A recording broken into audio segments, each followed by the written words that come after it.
Magandang umaga pong muli sa ating lahat, mga kapatid. Yes, the Lord is good.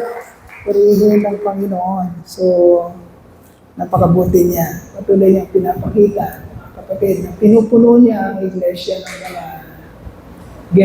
giftings, mga talento na magagamit po natin para po ipahayag ang kanya pong kadakilaan. So, yung awit po, yung message po ng awit ng special number, medyo mahirap po yun. Sabi po doon, sa kabila ng bagyo, aawit na. Sa kabila ng bagyo, aawitan kita. Magpapatuloy akong magpuri sa saya at sa kalungkutan. Mahirap po yun, mga kapatid, pero yun po ang ini-expect sa atin bilang mga anak ng Diyos, bilang mga mananampalataya. Kasi po hindi po tayo dinadala o hindi po tayo nagiging masaya lamang o nagpupuri lamang at sumasama sa Panginoon dahilan sa mga kaligayahan ng buhay. Hindi po ganoon ang ating po pananampalataya, mga kapatid. Ayon nga po dun sa inawit naman ng praise and worship kanina. Sabi po doon, mga kapatid,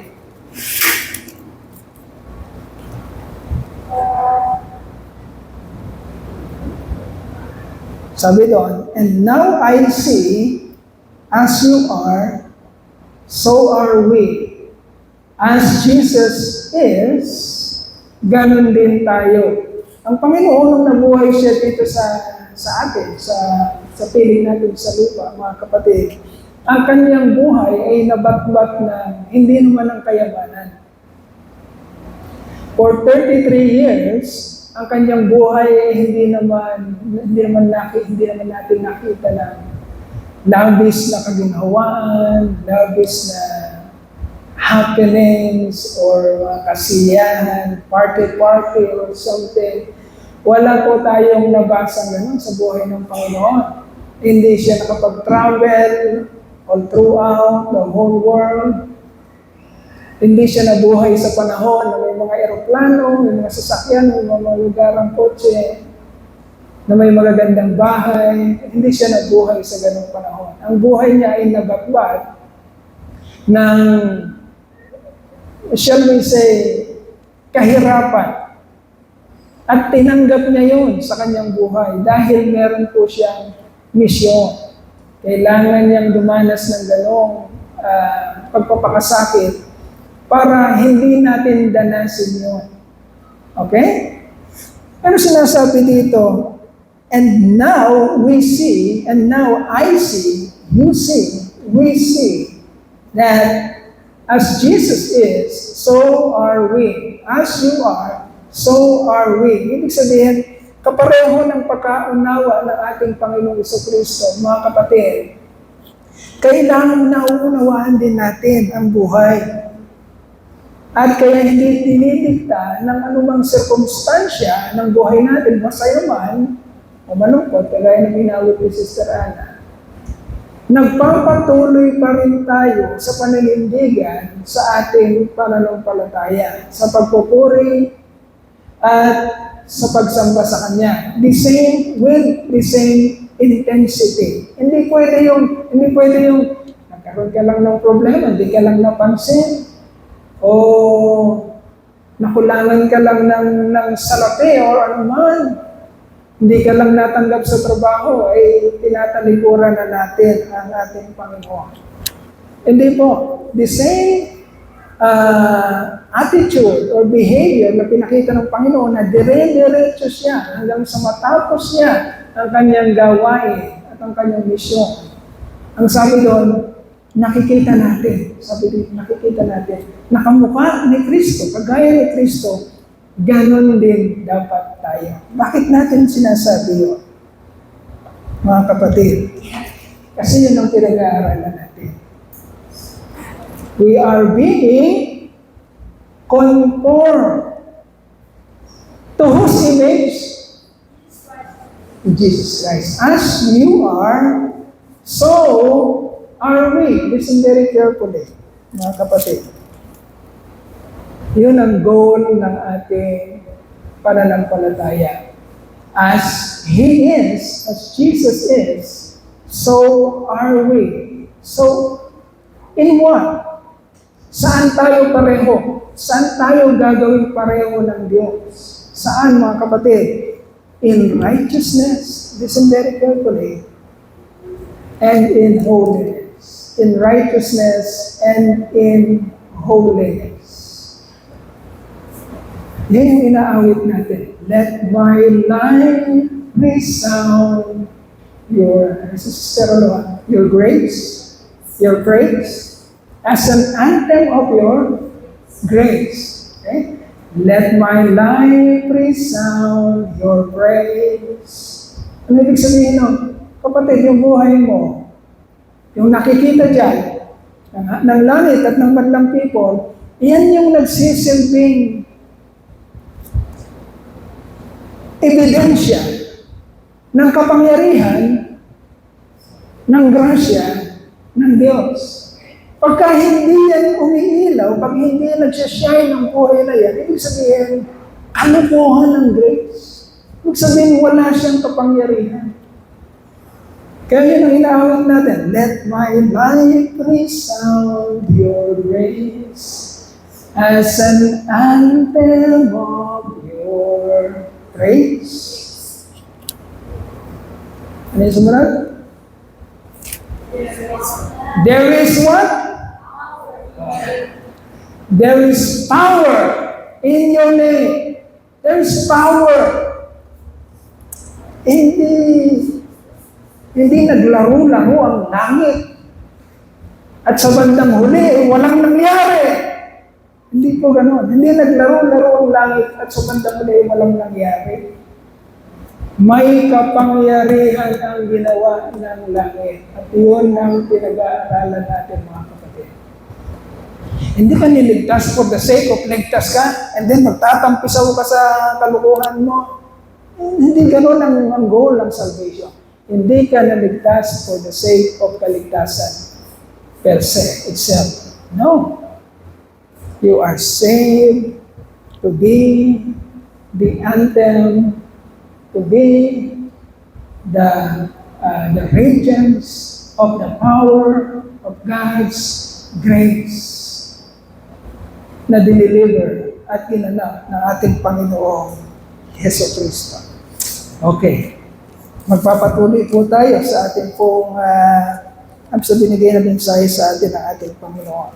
Natapos tayo last time doon sa kailangan nating nauunawa ang bersikulo ng Bible. Ayun yung pinaulit-ulit ni Sister Aloha kanina. Kaya natutuwa ako. Hindi naman kami nag-uusap. Pero yung pinapaulit-ulit niya, ang sabi doon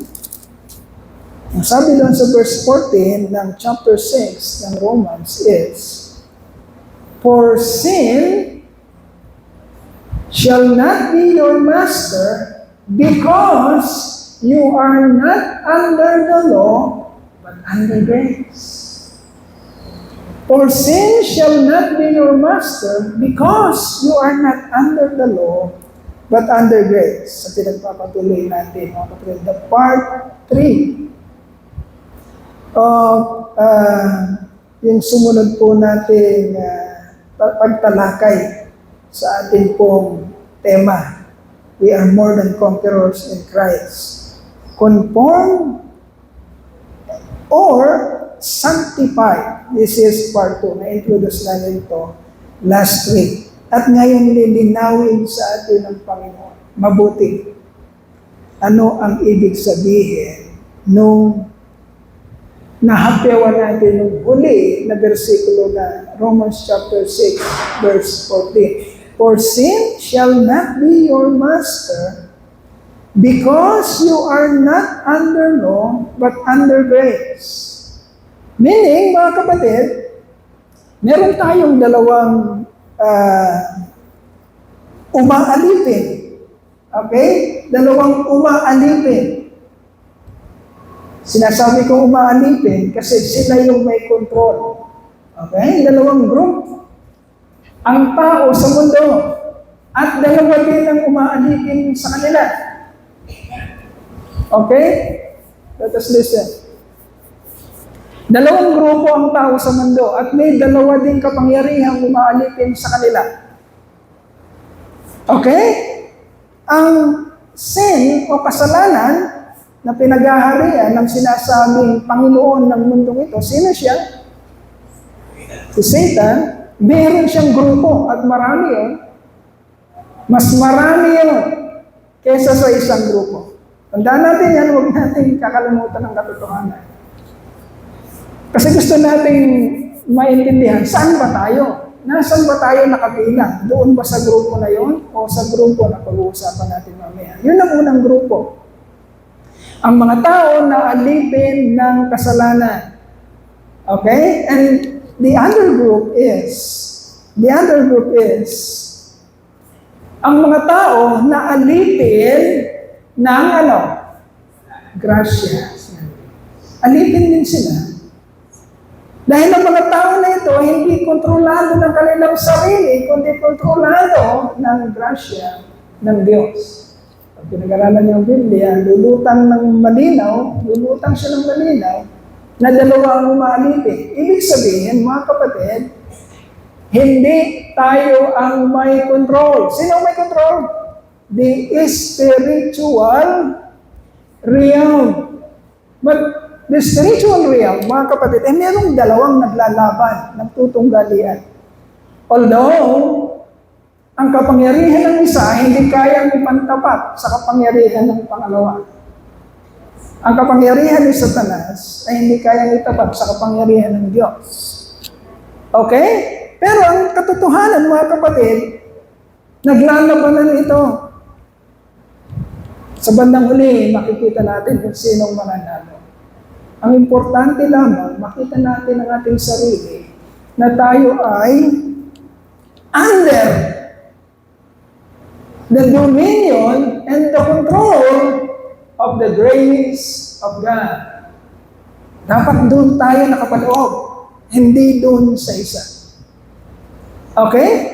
Kapag nandito tayo sa isa, sa kontrol ng kasalanan, mga kapatid, ang sabi ng katotohanan, sin is your master. Sin ang may hawak sa iyo. Ano ang diferensya ng sinner at ng saint? What is the difference between a sinner and a saint? Saint. What is the difference between the sinner and the saint? Mga kapatid. While both of them, mga kapatid, kahit na parehos sila na tinutokso. Okay? The sinner and the saint, while both of them were being tempted, pareho silang tinutokso, at pareho silang nakakaramdam na gusto nila ang panulokso na yun. Ang nagsasabi lang ng no ay ang saint. Tandaan mo yan. Tatanungin mo yung sarili, parang gusto ko bang magkasala? Of course. Nasa sinful nature ka. But the Spirit within you, and the Holy Spirit, ang kapangyarihan na nasa iyo dahil sa kapangyarihan ng grasyang tinanggap mo, ang nag-i-enable sa iyo, nagbibigay sa iyo ng kapangyarihan at kalakasan na magsabi ka ng no! Resist the devil and he will flee from you. Yun ang saint. Now ask yourself now, are you a sinner or a saint? Nagsasabi ka ba ng no? Are you waging war against your flesh or you are still under the dominion of sin? Yung parang hindi ka makapalag. Yung parang pagdating ng tukso, hindi ka nagdadalawang isip, wala naman nakakakita. Okay lang yan. Alam naman nila. Christian naman ako eh. Wala namang ibang nakakita, kundi ako eh. Who is your master? Kapatid, ang master mo ba ay ang banal na espiritu o ang kasalanan? We are being conformed and sanctified in the image of our Lord Jesus Christ, who said no to sin. He is tempted in every way, mga kapatid, but He said no to sin. Because He is under the Spirit of God. He is with the Spirit of God. He is God, the wellspring of righteousness and holiness. At yun ang pagkakaiba ng saint sa sinner. Don't ever call yourself a saint if your life is manifesting the life of a sinner. Eh, basta di mo may grace tayo, kaya pinag-aaralan natin mga kapatid eh. Di ba basta si Jesus na nagbayad ng mga kasalanan natin, lahat-lahat na, the past, the present, the future, di ba bayad na? Hindi naman tayo eh, ang grasya ng Lord eh. Kaya nga pinag-aaralan natin. Ano ang ibig sabihin ng grasya ng Diyos? Is it just a passes?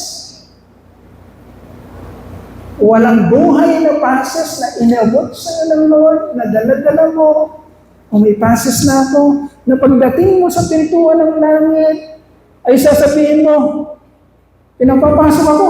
Ito yung passes ko, grace of God. Is it just a thing, a passes, na pag pinakita mo sa pintuan ng langit, sasabihin mo, ito yung grace, binigay sa akin ng Lord, at papapasokin ka ng langit. No. Hindi ganun ang sinasabi ng banal na kasulatan.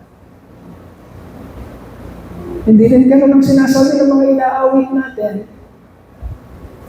There is power in your name. Hallelujah. Jesus, you reign. Christus Victor. Okay, aawitin yan natin mamaya ng mga praise and worship. Victorious Christ. Is Jesus really victorious in your life? Yung ginawa pa ni Jesus Christ sa krus ng Kalbaryo, yung kapangyarihan doon, yung kapangyarihan ng kanyang ginawa, ay nangyayari ba sa pangkasalukuyang buhay mo, kapatid? Nagmamanifest ba lahat ng plano ng Diyos sa panahon na ikaw ay nabubuhay dito sa mundong ibabaw? Are you being sanctified? Are you being conformed in the image of God's Son, our Lord Jesus Christ? For sin shall not be your master, because you are not under the law, but under grace. So if you are still under the law, kapatid, kung hindi ka pa nakakawala doon, ibig sabihin hanggang ngayon pinapakita sa iyo ng Diyos na makasalanan ka. Okay? Malinaw kasi, sinasabi dito, if you are still under the law, or you are still thinking that salvation can be gained through your works or your obedience to the law, then sin is still your master. And you are not yet free from slavery to sin. Listen very carefully. Kailangan matutunan natin, mga kapatid, hindi mo pwedeng katuwiran sa langit na hindi ko na akong pinakinggan lahat. Wala na akong sa akin yun eh. Ang sa akin lang po, Diyos Ama, Panginoon. Sa akin lang po tinanggap kita bilang Panginoon tagapagligtas. Ano na po, sabi ni Pastor, ligtas na po ako eh. Hindi na po, tinamad na po akong pakinggan lahat. No. Hindi din yun ang sinasabi ng katotohanan. Mga kapatid, ang sinasabi ng katotohanan, and you will know, and the truth that you know, yun ang sinasabi ng katotohanan. Without the truth, ibig sabihin, you will not be, yun ang sinasabi eh. Hindi tayo pwede umalis doon. Kapag hindi mo alam ang katotohanan, hindi ka lalaya. Kasi yun ang sinasabi ng katotohanan. And you will know the truth, and the truth, if you know that, will set you free. Hindi ka pinalaya ng, baba ka sakali ako eh, Lord. Hindi, okay na yung konting alam ko, Lord eh. Anong sinasabi na gano'n? Ang sabi ng Panginoon, ang promise niya, sa kanyang mga disipulo, aalis na ako. For a while, iiwanan ko kayo. Pero pagdating ko doon, sabi ni Jesus Christ, meron akong isesend back sa inyo. Meron akong ipapadala sa inyo. Nakasulat ba yun? Sino daw ipapadala niya? Holy Spirit. Anong tatrabahuin ng Holy Spirit? He will tell you how many things? All things, and will remind you of what I have told you. Kaya yung mga disipulo, nung kasama na si Kristo, si Jesus Christ, lagi siyang, hanggang kailan ko ba kayo pagtitiisan? Di ba nababasa natin palagi yun? Because the apostles, mga kapatid, hindi lang lubusang naunawaan. Bakit kaya hindi nila lubusang naunawaan? Dahil hindi pa napapadala sa kanila ang banal na Espiritu. Ano daw ang gagawin ng banal na Espiritu? Ang nagpapaunawa ng lahat ng kailangan maunawaan. Huwag mo sasabihin sa sarili mo na, mahirap naman eh. Ang hirap na unawaan. No. Hindi ikaw ang magpapaunawa sa sarili mo. Sino magpapaunawa sa iyo? Ang banal na Espiritu ipapadala ng Panginoon kanino? Sa lahat ng mga tao na iilapit ng Ama, kapunta kanino? Si Jesus Christ. Sabi ni Jesus Christ, walang makakalapit sa akin maliban na ilapit sila ng Ama na nasa langit. Okay? Huwag natin sasabihin sa sarili natin, ayoko lang alamin lahat. Sapat na ako dun sa alam ko. No? Listen very carefully. Sa engineering nga eh, nag-graduate ka ba nang hindi mo aalamin lahat? Nag-graduate ka ba na hindi mo naiintindihan ng algebra sa engineering?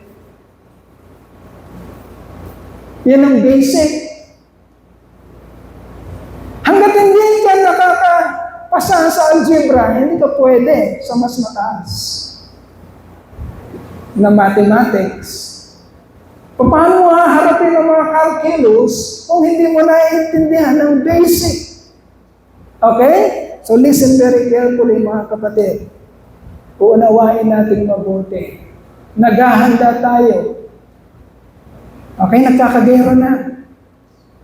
Nababalitaan niyo yung Cambodia at Thailand. Yung mga kalapit natin, nagkakagera na. Hindi nyo ba alam na kulang-kulang 50 katao na ang namamatay sa bakbakan ngayon sa border ng Cambodia at ng Thailand? Tama ba ako? Thailand o Vietnam? Thailand. Nagbobombahan. Pagkatapos ng Israel at ng Iran, ang Israel at Syria naman. Namamalitaan nyo ba na may mga wonderful Christian family na minamassacre na ngayon? Namamalitaan nyo ba yan? Isang buong pamilya, hindi ako nagkakamali, si Mierly Pastor Jonathan. Itong week lang na ito, isang buong pamilya at mga kasama nila nagba-Bible study, 16 sila o 18, pinatay sila ng mga extremists. Okay? Naghahanda tayo, mga kapatid. Kailangan nating maunawaan na hindi pwedeng paog-paog ang dala-dala nating pananampalataya. Hindi pwede. Hindi pwede. The rapture is the flight of the what? The faithful. Are we? Are we faithful? For sin shall not be your master, because you are not under the law, but under grace. But if you are now under the grace of God, or you have already received the grace of God, then, my dear brethren, then you have been born or reborn in the Spirit. And the Holy Spirit is now residing in you. Okay, pag sinabi mo Kristiyano ka, kapatid, huwag mo alisin yung katotohanan na ang banal na Espiritu ay nabubuhay sa iyo. Mabilis mag-claim ang bibig. Mabilis ito mabilis ang bibig. Talk is cheap. Madali magsalita, tinanggap ko ang Panginoon sa Kristo. Kristiyano na ako ngayon, anak ako ng Diyos. Isa ako sa mga pinili, isa ako sa mga hinirang. Itinalaga ako ng Diyos. I am foreknown, I am elected. Mabilis yan dito. Masasabi mo yan maybe in 1 minute. Kaya mong sabihin lahat ng bibig. But the truth is, mga kapatid, kung ganun ka talaga, listen very carefully. Kung ganun ka talaga, huwag mong alisin din ang katotohanan, kapatid, na ang banal na Espiritu ay nabubuhay sa iyo. Ang banal na Espiritu ay nakikipamahay sa iyo. At ang banal na Espiritu na yan, kung tunay na tinanggap mo ang grasya ng Diyos, He will never leave you. He will never forsake you. Okay? Kung talagang nandyan yan, ang pangako niyan, kung talagang nandyan yan, He will never leave you. He will never forsake you. Hindi yan paalis-alis. Hindi yan matampuhin. No. Hindi yan nagtatampo. Bakit? Dahil siyang hari. Siyang nasusunod doon. Hindi ikaw. Kung nandyan, yung kapangyarihan na yan ay hindi natatalo. Your life will, glory for glory, be transformed. Conform to the likeness of Jesus Christ in holiness and in righteousness. Tatanungin yung sarili, Pastor, bakit ako nagdaranas ako ng mga kapighatian ganito, para akong hirap na hirap, ganyan. Gusto kong sumunod, pero bakit gano'n? Of course, ang tinatawag doon ay battle. Nandaan ka? Hindi ito bend process na pag tinanggap mo ang grace ay hayahay ka, wala ka ng problema, wala ka ng susuungin, na kung ano man. Kapag na-born again ka, kapatid, nagkakaroon ka ng kamalayan sa kung ano ang kalooban ng Diyos. Okay? At ang kalooban ng Diyos, maiintindihan mo ngayon na taliwas sa maraming gusto mo nung wala pa pang banal na Espiritu. Okay? So ang banal na Espiritu na nasa iyo ay nagsasabi, huwag mong gawin yan, umalis ka dyan, huwag kang pumunta dyan. Laging ganon, may labanan. Ang tanong lang, kapatid, ang tanong lang, bagamat gustong-gusto mo, yung dati mong kalagayan, the old self, bagamat gusto mo, ang tanong lang, talaga bang nananalo ang banal na Espiritu? Talaga bang nagsasabi ka kay Satanas o sa kanyang mga kampon pag nagtetempt o nanunukso? Talaga bang sasabi kang, no! Ayaw ko!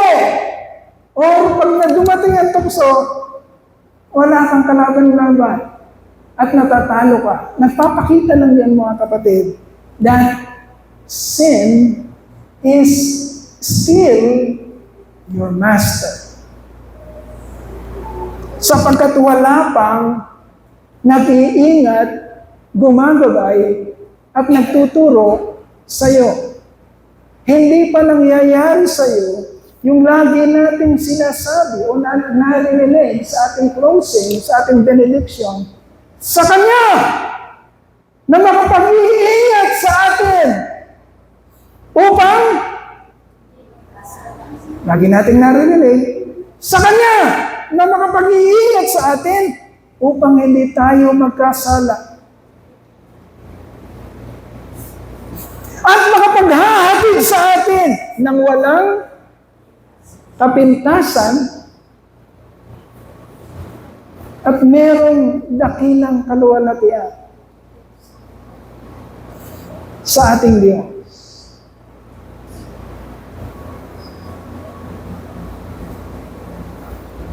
Your life will glory for glory be transformed. Although merong battles at hindi naiiwasan yon, nagpapatunay yan kapatid na talagang meron ka ng bagong pagkatao. At yung bagong pagkatao na yan, nakikipaglaban sa sinful nature, sa flesh.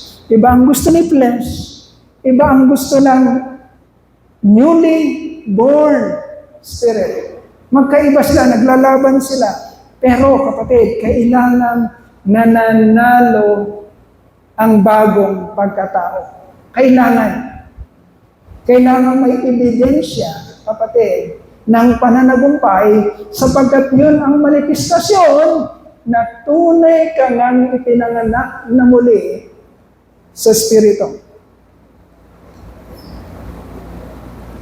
This is God's work in you, in Christ Jesus, through the indwelling Holy Spirit.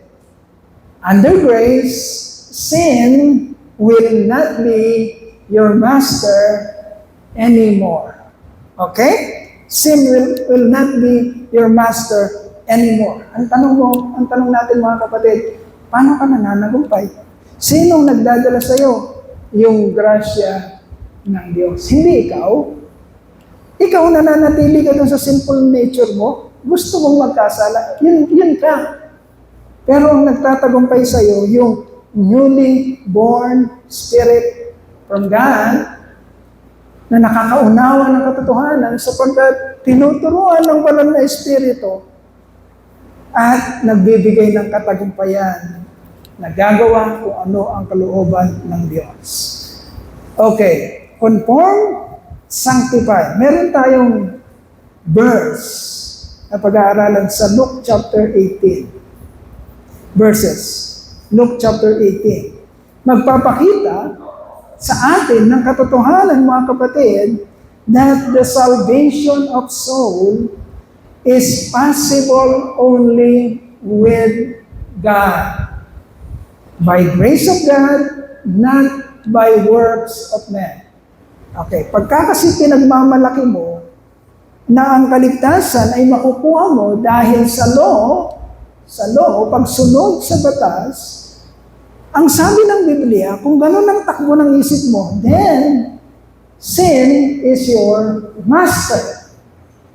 Okay? Kaya basag na basag dito yung by works.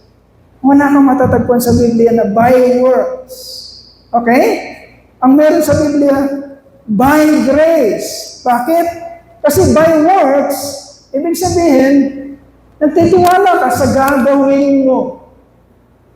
Pero sinasabi ng Biblia, wala kang magagawa. Imposible sa'yo. Papatunayan ng pag-aaralan natin.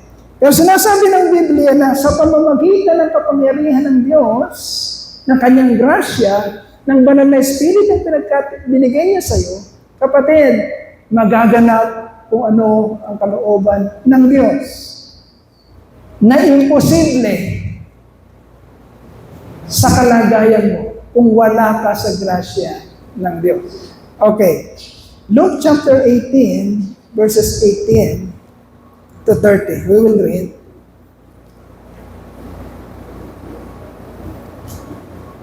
Yan. Baka mahulog ako. Dito ko na lang babasahin. A certain ruler asked him, "Good teacher." Pareho ba? Pareho yung binabasa. Okay. Okay. A certain ruler asked him, "Good teacher, what must I do to inherit eternal life?" Take note of that. Listen very carefully. Merong tanong dito yung rich young ruler. Ang tanong niya, anong gagawin ko para makuha ko ang buhay na walang hanggan? Okay? Ano ang gagawin ko? Yun ang tanong niya. Yun din ang tanong natin sa ating mga sarili. Ano ang gagawin ko para makamit ko, makuha ko ang buhay na walang hanggan? Okay, doon nagsisimula ang kwento. A certain ruler asked him, "Good teacher, what must I do to inherit eternal life?" "Why do you call me good?" Jesus answered. "No one is good except God alone. You know the commandments. Do not commit adultery. Do not murder. Do not steal. Do not give false testimony. Honor your father and mother. All this I have kept since I was a boy," he said. When Jesus heard this, he said to him, "You still lack one thing. Sell everything you have and give to the poor, and you will have treasure in heaven. Then come, follow me." When he heard this, the rich young ruler, he became very sad because he was a man of great wealth. Jesus looked at him and said, How hard it is for the rich to enter the kingdom of God. Indeed, it is easier for a camel to go through the eye of a needle than for a rich man to enter the kingdom of God. Those who heard this asked, "Who then can be saved?" Jesus replied, "What is impossible with man is possible with God."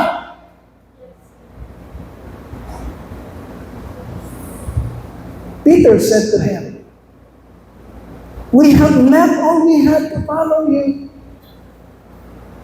"I tell you the truth," Jesus said to them, "no one has left home or wife or brothers or parents or children for the sake of the kingdom of God will fail to receive many times as much in this age and in the age to come eternal life." So the question the rich young ruler posted is, what must I do to inherit eternal life? Verse 18. Pakiano mo yung verse 18. Balik. Ito yung pinost na question ng rich young ruler. Sabi ng rich young ruler, good teacher, what must I do to inherit eternal life? Anong gagawin ko para magkamit ako ng buhay na walang hanggan? You will marvel at the answer of Jesus Christ. Pagtatakahan mo ang kanyang sinabi. Instead of answering the question directly, kasi ang tanong lang naman is, anong gagawin ko para makamit ko ang buhay na walang hanggan? Gagawin ko. Ano yun, Lord? Instead of answering the question directly, Jesus pointed out to the exclusivity of goodness in God alone. Nakikita natin mga kapatid, hindi niya sinagot ng direkta yung tanong, ang tanong lang, anong gagawin ko para makuha ko ang buhay na walang hanggan? Gagawin ko. Sabi ni Jesus Christ, bakit tinawag mo akong mabuti? Iniisang tabimunan niya yung tanong. Meron kasi siyang siniset up. Okay, mga kapatid, pakinggan mabuti. Hindi niya sinagot kaagad yung tanong, siniset up niya ang isang katotohanan. Why do you call me good? No one is good except God. So, nag-establish siya ng puntos. Pakinggan niyo mabuti mga kapatid. Nag-establish ng katotohanan si Jesus Christ. Anong in-establish niya? Walang mabuti, kundi ang Diyos.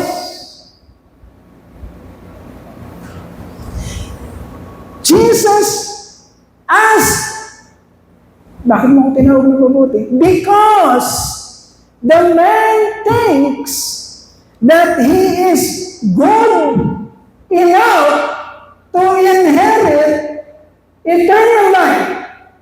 So, kailangan wasakin ng Panginoon ang takbo ng kanyang isipan. By pointing out the truth that only God is good. Siya lang ang matino, siya lang ang mabuti. The standard of heaven and the requirement of heaven is impossible with man. It is possible only with God. Because the standard and the requirement of righteousness is absolute goodness, absolute righteousness, absolute holiness that only God can deliver. You cannot deliver it. But this man, the rich young ruler, mga kapatid, is para sa kanya, alam na niya yung sagot eh. Gusto lang niyang ikumpirma sa Panginoon. Para sa kanya, ang takbo ng isip niya, basta ako, mabait ako. Basta ako, magaling ako. Meron na siyang isasagot kay Jesus Christ. At ang isasagot niya ay yung galing niya, yung ginagawa niya.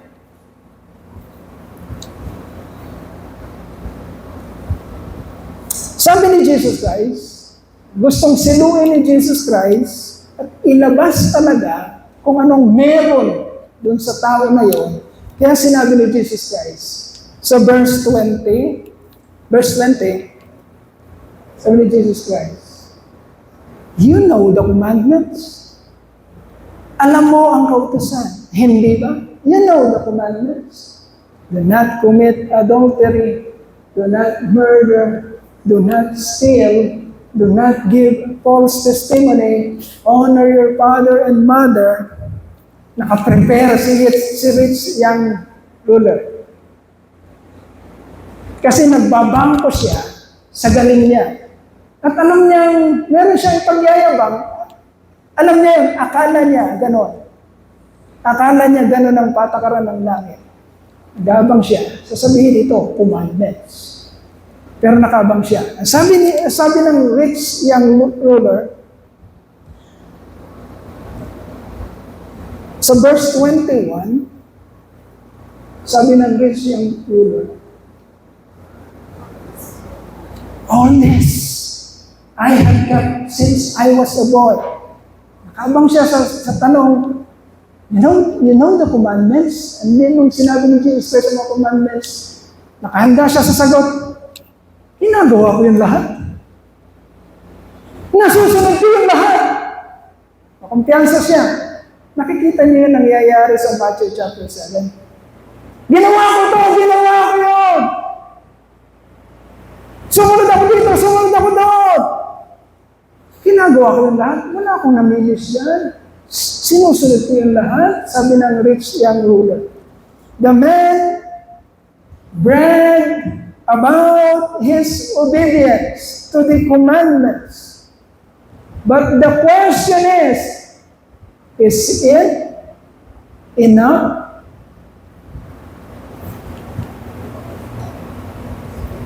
Sapat ba ang pinapakitang pagsunod ng rich young ruler? Nakakasapat ba sa requirement at standards ng langit? Yung standard mo, yung standard ko, yung standard natin bilang tao, kapatid, kailanman ay hindi magiging standard ng langit. Kaya sa una pa lang, gusto nang pakita ng Panginoon, why do you call me good? There is no one who is good except God. Parang gusto niya isang palang katotohanan sa bata na yung goodness mo, pinagyayabang mo. Wala yan. Hindi ganyan ang standard ng langit. When the man got about his obedience to the commandments, it is not enough. Okay?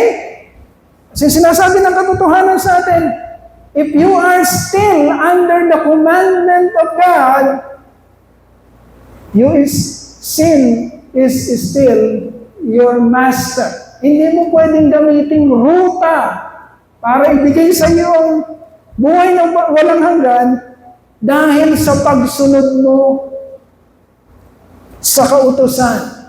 Hindi nangyayari. Hindi mapupunan ang nire-require ng langit. Kaya sinabi ni Jesus Christ sa 22, sa verse 22, when Jesus heard this, hindi pa rin niya maintindihan, hindi pa rin niya makuha. When Jesus heard this, Jesus said to him, you still lack one thing. Okay? Sabi niya, okay, nasusunod mo pala. Hindi siya in-argue ni Jesus Christ sa pagsunod niya. Hindi sinabi ni Jesus Christ na yung pagsunod mo, hindi ganyan ang pagsunod na gusto ng langit. Hindi siya in-argue ni Jesus Christ doon. Pinapakita ni Jesus Christ ano ang nasa kaibuturan o motibo ng kanyang puso. Kaya sinabi ni Jesus Christ, okay, nasusunod mo, okay, but you still lack one thing. Kulang pa. At ito ang kulang mo, sabi ni Jesus Christ. Ito ang kulang mo. Go sell everything you have and give to the poor, and you will have treasure in heaven. Then come, follow me.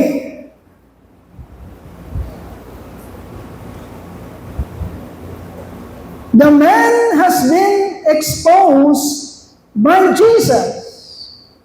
Jesus invited the man to empty himself and follow him. Okay? Iniimbitahan ng Panginoong Jesucristo ang batang ruler na hindi mo ko masusunod maliban na i-empty mo or alisin mo ang sarili mo ng mga bagay na nagiging pabigat sa'yo. You can never, ever follow me if you will not empty yourself with everything you have. Si Jesus ang nagsabi noon at hindi ako. Listen very carefully. Listen very carefully. The man has been exposed by Jesus. That man just can't empty himself for Jesus. Hindi magawa ng batang ruler na talikuran ng lahat-lahat sa kanya para sumunod kay Jesus Christ. Iyon ang in-expose ng Panginoong Jesucristo sa kalagayan ng lalaki na iyon. Anong sinasabi ng Biblia? Anong sinasabi ng Biblia sa pinakadakilang kautusan? Ano ang pinakadakilang kautusan? Ang tinanong sa Jesus Christ. Anong sabi ng Biblia? Love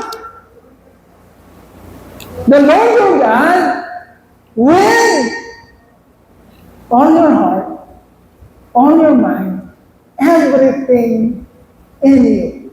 Love Him with everything in you.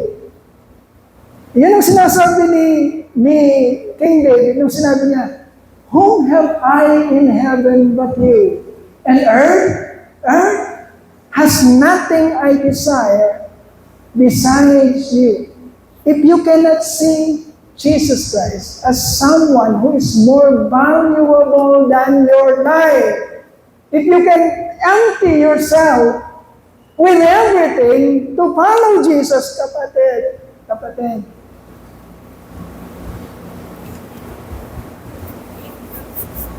Hindi mangyayari sa iyo kung ano yung kalooban ng Diyos na masunod mo siya. Okay? Hindi mo pwedeng gamitin na pamamaraan yung ginagawa mo kagaya ng sinabi ng batang lalaki. Sumusunod ako sa lahat para mag-gain mo ang favor ng langit.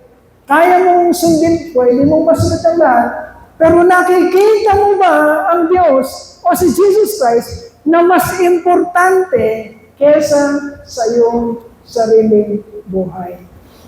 At hindi kayang gawin yon ng mga taong nandito pa lamang sa kanilang dating buhay. Hindi kayang mangyari yun. Mangyayari lang yon sa pamamagitan ng grasya ng Diyos na ibibigay sa iyo. Okay? Hindi mo kailanman ma-empty ang sarili mo ng mga bagay patungkol sa iyong sarili. Maliban, nakaawaan ka ng Diyos at ibigay sa iyo ang grasya, ang banal na Espiritu na magtuturo sa iyo paano mo tatalikuran ang iyong sarili at susundin ang kanyang kalooban. So, Jesus Christ said in 24 to 25, how hard it is for the rich to enter the kingdom of God. Napakahirap para sa isang mayaman na makapasok sa kaharian ng Diyos. Taas ang kamay ng mayaman dito. Napakahirap. Hindi si Pastor magsasabi nito, si Jesus Christ.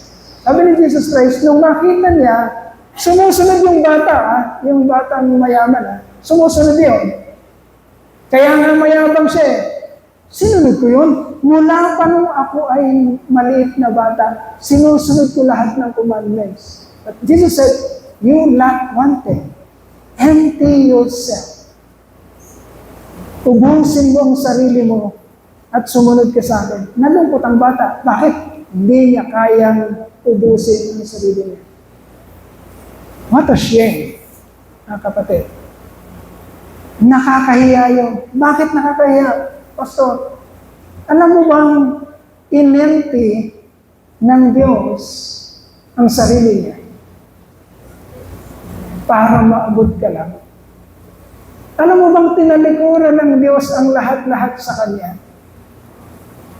Binigay niya lahat, iniwan niya ang lahat-lahat sa Kanya, at namatay sa krus ng Kalbaryo para sa iyo. It is a shame, mga kapatid, na ang hinihiling lang ng Panginoon ay kayamanan mo. Hindi naman hiningi ba ni Jesus Christ ang buhay ng lalaki? Magpakamatay ka. Sinabi ba ni Jesus Christ? Gayahin mo ako, magpapako ka sa krus. Sinabi ba niya yun? Ano lang hiningi niya? Pero hindi kayang ibigay ng rich young ruler. Huwag natin tatawanan yung rich young ruler. Sa tingin mo, ikaw kaya mo?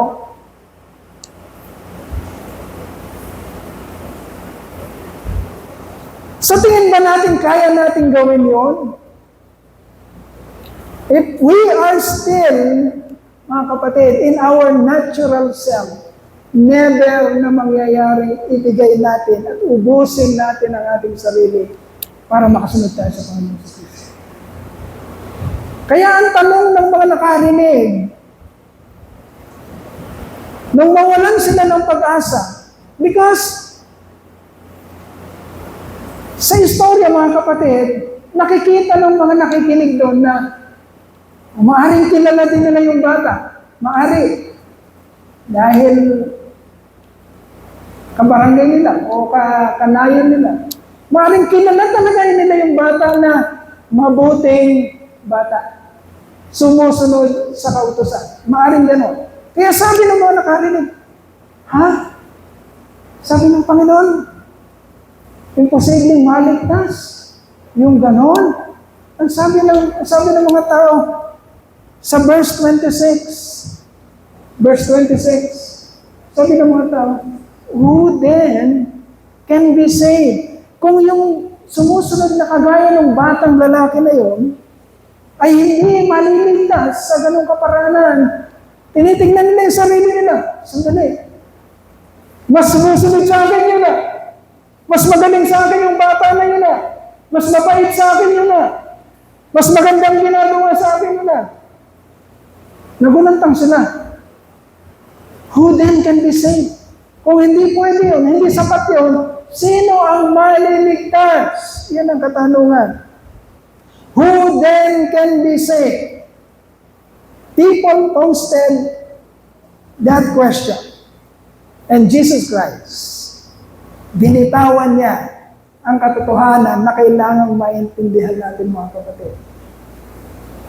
In verse 27, Jesus replied, what is impossible with man is possible with God. Kapatid, isa lang ang ruta ng kaligtasan. Hindi ito yung mga bagay na kaya mong gawin. Huwag mong isipin sa sarili mo, siguro sapat na yung mga nabigay ko. Siguro naman, ilang taon akong naglilingkod. Sapat na yun. Siguro naman, ilang beses naman ako nag-preach. Mga 1,000 times na ako nag-preach. Siguro, okay na yun sa Lord. Iba na naman, kayo na naman. Huwag naman palagi ako, sapat na yun sa akin. Huwag mong isipin, kapatid, na may magagawa ka na sasapat sa hinihingi ng langit. You cannot buy your way to eternal life. Hindi mo pwedeng bayaran yon ng anuman, ng mga bagay na binigay ng iyong bulsa, ng mga bagay na ginawa ng iyong kamay, ng mga bagay na inisip ng iyong mga utak. Kapatid, imposibleng maging ruta mo yung mga gagawin mo para makamit mo. Ang tinatanong ng rich young ruler na, ano ang gagawin ko para makuha ko o magkamit ako ng buhay na walang hanggan? The truth is, only the decision of God. Only the volition of God. Only the will of God. His sovereign decision to give to you eternal life. Not because of anything you have done. Not because of anything you can give. Not because of any plans you have devised. Wala doon. Imposibleng manggaling sa'yo, sabi ng Panginoon Kristo. What is impossible with man is possible with God. Your salvation, the gift of eternal life, the gift of no more condemnation, the gift of forgiveness, of sanctification, and everything, kapatid, nanggagaling lang yon sa kalooban ng Diyos sa iyong buhay. It makes us, my dear brethren, to be so humble. Yung hindi tayo magyayabangan, yung hindi tayo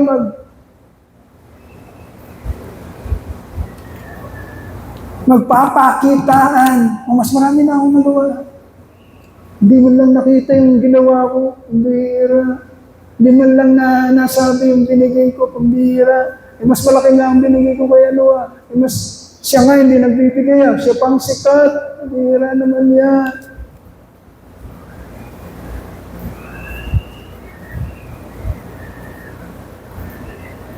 Jesus said, let us empty ourselves with everything. Kayamanan, kayabangan, prestige, pagkasikat, glory, o anumang bagay na patungkol sa atin. Huwag mong ahangarin yun. Even the things, kagaya ng rich young ruler na pinagmamalaki mo. Bakit? Sino bang mas maraming nagagawa sa iglesia? Bakit kung wala ba ako dito? Ganyan bang mangyayari dito? Bakit kung hindi ko ba ginawa yun? Ganun bang nangyari? Jesus wants to empty ourselves with everything. Na sa palagay natin ay ginawa natin o nanggaling sa atin. The truth is, anumang bagay na gagawin mo na ang motibo ay hindi para sa kapurihan ng Panginoong Hesukristo o ng Diyos. Lahat ng iyon ay maruming basahan lamang kagaya ng in-expose ni Jesus Christ sa rich young ruler. Hindi yung goodness niya ang hinahanap ng langit, kundi yung goodness ng Diyos. Walang ibang mabuti, kundi ang Diyos. Kaya ang inihain lamang ni Jesucristo sa krus ng Kalbaryo, for the wages of sin is death. Ang inihain lamang ng Panginoong Jesucristo sa krus ng Kalbaryo, sapagkat siya ay Diyos, walang bahid na kasalanan, walang bahid na anumang motibo, pure righteousness and holiness na tatanggapin sa langit.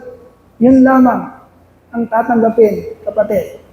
That's why Jesus said, walang ibang mabuti kundi ang Diyos. Walang ibang katuwiran, walang ibang kabanalan, walang ibang kabutihan, kabaitan, walang ibang gagawin, walang ibang ginawa, kundi ang gagawin ng Diyos para sa iyong kaligtasan. Do not bank on your own good para magkaroon tayo ng pantay-pantay na level, kapatid. That is the great equalizer. Kailangan maintindihan natin ang katotohanan na yun. Para tumakbo ang mga relationship natin, tumakbo ang ministeryo ng Panginoon na hindi nababahiran ng kung anumang libadura ng yeast ng kayabangan ng tao. Sino ka man? Si pastor ka man? Sino ka man? Hindi ikaw. Imposibleng manggaling sa iyo. Nagiging posible lang ang pagtanggap ng langit dahil ginawang posible ng Diyos para sa iyo. Okay?